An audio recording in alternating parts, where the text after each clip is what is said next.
ang dami na nangyari. Tapos wala pa kami nakakasuhan. Ayun lang nga, nagkataon, nagkasabay-sabay.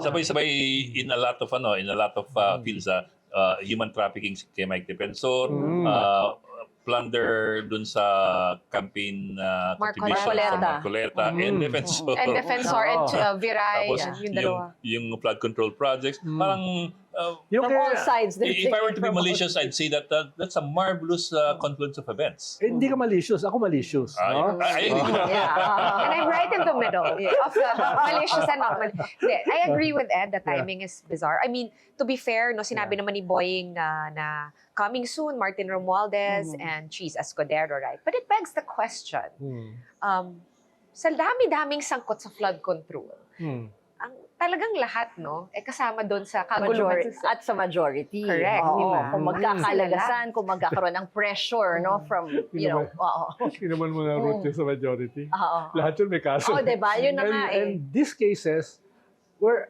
much earlier. Correct. Last year pa yung mga Yes. kaso ng mga senador eh. Kahit itong kay Marcoleta eh. No?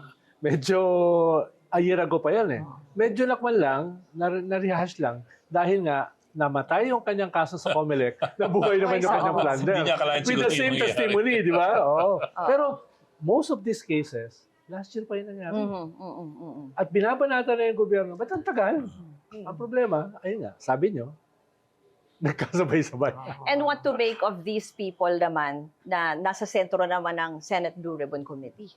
Na sila din mismo yung, di ba, vice chair. Yung bagong You have the chairman, vice chairman. Yeah, and the Oy, vice yung chair, Marcoleta. di ba? Tingnan mo naman ang head ng Committee for Public Order. Bato. Si Bato, di ba? Yeah, Senator Bato. Talagang in your face eh, no?